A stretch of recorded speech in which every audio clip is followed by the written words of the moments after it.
오늘도 하나님의 은혜 아닌 것이 없는 하루입니다. 그 은혜가 충만히 풍요로 임하시기를 예수님 이름으로 축복합니다. 오늘 살아가는데 내가 생각한 것과 나쁜 일도 있을 것이고 생각지도 못한 좋은 일도 있을 것인데 그 두 가지가 다 하나님의 은혜다 이 말씀이에요. 왜 그러냐 하면요, 고난은 고난 속에 하나님 뜻이 있고요, 또 좋은 일은 좋은 일 속에 하나님 뜻이 있습니다. 고난 속에서 하나님을 찾는 것이 바로 은혜라는 거예요. 저도 뭐 하루에 마음이 12번도 더 바뀌죠. 좋은 일만 생기길 바라지만 좋지 않은 일이 생기면 참 힘들거든요. 그래도 여기에 하나님 은혜가 있다. 하나님의 은혜가 있다. 하나님만 보자. 저도 설교는 하지만 저도 인간이거든요. 약한 인간이거든요. 말씀은 같이 나누는 거니까. 고난 속에 우리 본 모습이 나타나요. 본 모습이. 이런 일이 안 생기기를 바라고 좀 피해가길 바라고 그러죠. 누구나 그러죠. 그러나 그 속에서 하나님의 은혜가 있다. 분명히 하나님이 깨닫게 하심이 있다. 그것이 바로 은혜라는 거예요. 은혜. 고난 속에서 하나님께서 은혜를 주신다. 그 은혜를 찾아내는 것이 그게 바로 신앙이 아니겠는가. 오늘 이 세 사람이 나타나요. 세 사람. 시바라는 사람이 나타나고 시므이가 나타나고 그리고 이제 후세에 대한 이야기가 나오는데 이 시바가 누구냐? 무비보셋, 요나단의 하나 남은 이 다리가 불편한 무비보셋의 종 시바. 어느 날 다윗 왕이 무비보셋을 찾아가지고 그 모든 시바가 가지고 있던 재산을 무비보셋 다 주니까 그럼요, 그렇게 하셔야지요 할 인간이 없습니다. 시바는 그날부터 발음이 정말 어려워요. 이름이. 이 사람은 그날부터 아마 이 무비보셋이 원수였을 거예요. 다윗이 좋게 보이지 않았을 거예요. 좋지 않은 마음으로 좋지 않은 계략을 가질 수밖에 없어요. 피난 가는데 먹을 것을 잔뜩 가지고 오니 다윗으로는 좀 당황스럽죠. 그래서 다윗이 물어요. 무슨 뜻으로 가져왔느냐 이렇게 번역이 되어 있잖아요. 무슨 뜻으로 가져왔느냐. 이게 직역을 하면요, 저희가 뭐야 이런 뜻이에요. 이게 무슨 뜻으로 가져왔느냐 이러니까 좀 부드럽게 번역이 되어 있는데 저희가 뭐야 이런 뜻이에요. 근데 그 저희가 뭐냐, 진짜 나빠요. 자기 주인 무비보셋이 요나단 아들이잖아요. 요나단. 그래서 압살롬이 지금 이 왕궁을 차지했다 이런 소문 다 들었을 거 아니에요. 그러니까 무비보셋을 모함하는 거예요. 이때다 요때만 기다린 거예요. 악한 자들은요 항상 우리의 연약한 때를 기다려요. 그래서 무비보셋이요 그런 말을 하더라고요.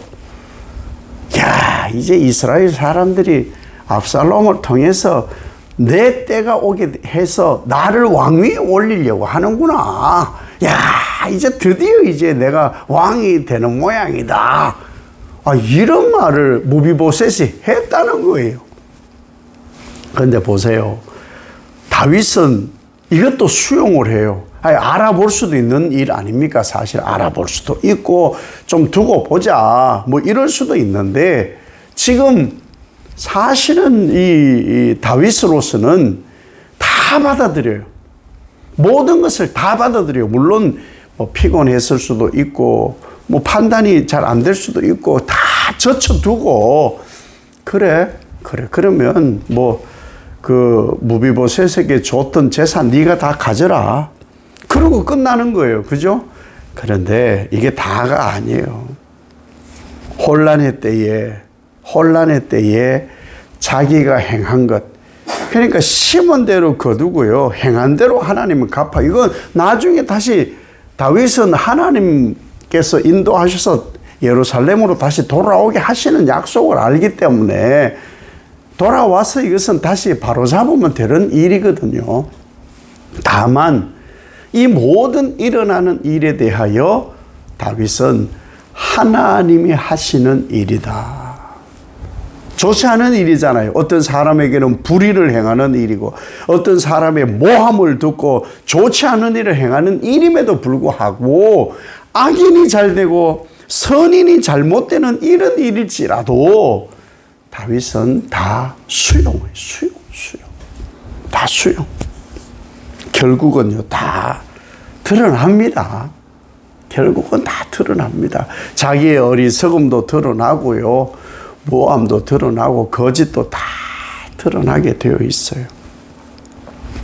그렇게 그 일을 하고 나서 바후림이라는 곳으로 가는데 이번에는 또 사울의 그 가족이에요. 사울 친족 시므이라는 사람이 나타나가지고 막 다윗을 15만 6천 가지로 막 욕을 하고 저주를 합니다. 왜냐? 다윗이 사울 왕의 자리를, 그 가문을 창피하게 만들었다 이거죠. 그 왕위를 빼앗았다. 너 꽃이다 이놈아. 그러니까 네 아들 압살롬한테는 뺏기는 거 아니야 임마. 이러고 지금 욕을 하는 거예요. 그러니까 시바도 요때만 기다린 거고 시므이도 요때만. 하나님 없어요. 자기들이 생각하는 것만 보고는 자기 생각이 옳은 거예요 이거는. 그래서 그냥 계속 다윗을 공격하지요. 근데 다윗이 혼자 가는 건 아니잖아요. 주변에 용사들이 있잖아요. 그 사람들이 죽이면은 이 시므이는 파리 목숨입니다. 그런데 보세요. 막 이 아비새가 저 죽여버릴까요? 그러니까 이게 너하고 무슨 상관이냐? 이 말도 번역이 좀 아쉬워요. 이게 너희와 무슨 상관이냐? 왜 무슨 상관이냐라고 번역해냈는지 모르겠어요. 그런데 직역을 하면 이게 무슨 뜻이냐 하면요. 나는 너와 생각이 달라. 이 말이에요. 이 말로 번역을 해야 되는데 너와 무슨 상관이냐. 이건 정말 번역이 좀 이상하지요. 나는 너희와 생각이 다르다. 이 말인 거예요. 나도 지금 시므이가 나를 저주하고 돌을 던지고 화풀이를 하는 거는 여호와께서 나를 저주하라 시킨 일이다. 그래서 가만히 있는 거예요. 여러분 사실은 우리가 생각지 못한 일, 처음 말씀드린 대로 생각지 못한 일, 계획에 어긋나는 이런 일들 생기면 누가 나는 그냥 하나님의 이 징계 속에 있어서 다 힘들어요. 그 은혜로 다 받아들이려고 하는데도 불구하고 아니 세상에 아픈 데를 또 찌르고 네가 잘못했다 그러고 뭔가 잘못했으니까 그렇다 그러고 이런 말 들으면 속 상하거든요. 가만히 있을 사람 없어요. 그 사람 내가 다시 봤어요. 다시는 내가 뭐 이러잖아요. 그런데 참 다윗처럼 살기가 쉽지 않아요. 다윗이 여호와께서 저주하라고 시킨 거다. 그러니 가만히 둬. 하나님의 일이야. 저 사람 지금 날 저주하는 게 하나님이 시키신 일이라니까? 와, 여러분 어떠세요? 여러분에게 혹 나는 전혀 그런 의도도 없고 일말의 그런 생각도 해본 적이 없는데 누가 날 모함해. 누가 막 저주까지 해. 침 뱉고 욕하고 돌까지 던져요. 가만히 계실 분, 속으로 한번 손 들어볼까? 가만히 계실 분, 정말 어렵습니다. 정말 어렵습니다. 그런데 분명히 하나님이 하심으로 받아들인다는 거예요. 이게 진짜 하나님 사람이에요. 저도 이 말씀을 묵상하면서 저에게도 많은 이 일들이 일어날 것 아니에요. 참 부끄럽고 창피하고 그래요. 사실은. 그러면서도 그러지 말자고 지금 그러지 말자. 하나님께서 시므이의 입을 빌려서 하는 거예요. 하나님께서. 뺏긴 것, 저주하는 것, 이 모든 것에 대해서 하나님의 입을 빌려서, 그래서 내버려 둬라. 거기에 하나 더 우리가 하나님께 고백해야 될 게 있어요. 이게 내가 원통한 일이라면 하나님께서 갚는다. 내가 원통한 일이라면 하나님께서 갚으실 것이고 분명히 선하게 갚아주실 것이다. 여러분, 이거 정말 우리 기도가 되어야 돼요. 정말로. 하나님은 그렇게 하실 분이시기 때문에 현상과 상황이 아니라 하나님을 보는 거예요. 다 제쳐두고 하나님. 우리는요, 하늘이 무너져도 솟아날 구멍이 하나님이에요. 하나님이, 그러니까 하늘이 무너져도 솟아날 구멍이 분명히 있어요. 그 다음 이제 훗세에 대한 얘기를 하잖아요. 훗세가 다윗 얘기를 듣고 압살롬에게 가가지고 내용이 뻔하잖아요. 내가 이제 압살롬을 섬기겠습니다. 아니, 이제 당신은 아버지 친구잖아. 내가 당신 어떻게 믿어? 아니야. 다윗보다 하나님이 압살롬을 택하여 왕으로 세운 것은 하나님 일 아닙니까? 제가 이제 압살롬을 섬기겠습니다. 한 사람이라도 아쉬우니까. 그래서 이 훗세를 압살롬이 받아들입니다. 이 하나님의 뜻이 여기 있는 거죠. 그 다음 아히멜렉이 아주 나쁜 짓을 합니다. 하나님의 뜻을 이룸이죠. 다 이들이 생각지도 못한 일이었겠지만 하나님의 섭리의 그 계획이 이루어지는 거예요. 다윗을 백성들이 미워하고 완전히 등 돌리게 하고, 그리고 이제는 압살롬과 함께한 사람들이 더 힘을 얻도록 하려면 어떻게 해야 되느냐? 아버지 치세를 짓밟는 거예요. 그 최고거든요. 아버지 치세, 아버지가 잘못한 건 막 들춰내는 것. 그래서 후궁들을 겁탈을 하는 거예요. 근데 이 하나님의 계획이잖아요. 분명히 하나님은 때로는 악인들을 들어서 선인의 악을, 잘못을 징계하기도 합니다. 분명히 그렇게 합니다. 아무리 선한 사람이 잘못해도 하나님은 징계를 하는데 그것을 악인을 들어서 쓸 수 있어요. 그러나 악인을 반드시 하나님은 심판하고 징계합니다. 이스라엘을 통해서 구약을 우리가 알잖아요. 이스라엘을 하나님께서 돌보시는데 이스라엘이 잘못해요. 잘못할 때는 이방의 채찍과 막대기, 인간 채찍, 막대기, 뭐 두로, 시돈, 아수르, 바벨론, 애굽 이러한 나라들을 들어서 이스라엘을 치게 하잖아요. 예, 악인을 들어서 선인을 징계하기도 하십니다. 이게 하나님 일이에요. 그렇게 아히도벨이 그렇게 쓰임을 받는 거예요. 과시하고.